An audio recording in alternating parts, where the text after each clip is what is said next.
natin lumuwales na parang elepante. Yang laki ng tiyan mo, bawasan mo bago ka magpresidente. Wala nang uupo sa inyo. Kaya lang kayo naupo sa Senado at sa Presidente dahil sa kay Sara Duterte. Kung hindi lang kayo dumikit kay Sara Duterte, kahit kagawad hindi nyo makuha.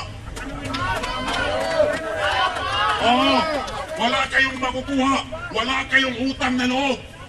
Yang tatay ni Marcos na si Ferdinand Marcos, ilang presidente ang dumaan, namatay ang tatay mo, hindi nila nailibing kasi ayaw ng taong bayan.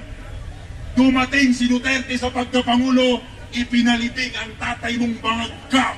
Ngayon, ikaw ay dumikit kay Sara Duterte, nanalo ka dahil sa kawalang hiyan mo at wala kang utang na loob. Nung naupo ka, in-rider mo ang pamilya Duterte. Ngayon, lahat ng anti-Duterte, alam nyo na ang meaning yan. Ibig sabihin, adik yan. Pag ang tao galit sa kay Duterte, adik yan. Pag ang Senado galit kay Duterte, adik yan. Pag ang mga congressman sa representative ng House Committee galit kay Duterte, adik din yan. Kaya lahat ng galit kay Duterte, ayaw kay Duterte, matik na yan, adik yan lahat, pati ang kanilang Pangulo. Diba?